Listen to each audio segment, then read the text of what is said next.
वक्त का संदूकचा। एक छोटे से शहर में एक बुजुर्ग घड़ीसाज रहता था। लोग इसे वक्त का मुहाफिज कहते थे, क्योंकि इसकी बनाई हुई हर घड़ी में कोई न कोई ख़ास बात ज़रूर होती थी। एक दिन एक बच्चा अहमद इसकी दुकान में आया और बोला, बाबा जी, क्या वक्त को काबू किया जा सकता है? बुजुर्ग हंस पड़े और अहमद को एक पुराना लकड़ी का संदूकचा दिखाया। ये वक्त का संदूकचा है, लेकिन इसे खोलने की इजाज़त सिर्फ उन्हें मिलती है जो वक्त की असल कदर समझते हैं। अहमद हैरान रह गया। असल कदर वो कैसे पता चलती है? बुजुर्ग ने कहा, अगर तुम एक दिन मेरे साथ काम करो तो वक्त तुम्हें अपना राज खुद बता देगा।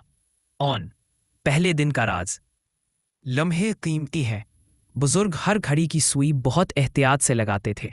उन्होंने अहमद से कहा, देखो बेटा, ये छोटी सुई आहिस्ता चलती है, लेकिन इसके बगैर घड़ी नामुकम्मल है। जैसे जिंदगी के छोटे छोटे लम्हे यही जिंदगी बनाते हैं। अहमद ने सोचा, तो छोटे लम्हात को ज़ाया नहीं करना चाहिए। दूसरे दिन का राज। खोया वक्त वापस नहीं आता। घड़ी साज ने टूटी हुई घड़ी दिखाई। ये घड़ी रुक गई थी, लेकिन ये वक्त नहीं रोक सकी। घड़ी तो ठीक हो सकती है, मगर ज़ाया किया गया वक्त कभी वापस नहीं आता। अहमद ने सर हिलाया, ये तो जिंदगी का सबसे बड़ा नुकसान है। आखिरी दिन। संदूकचा खुल गया। तीसरे दिन बुजुर्ग ने अहमद को वही वक्त का संदूकचा दिया।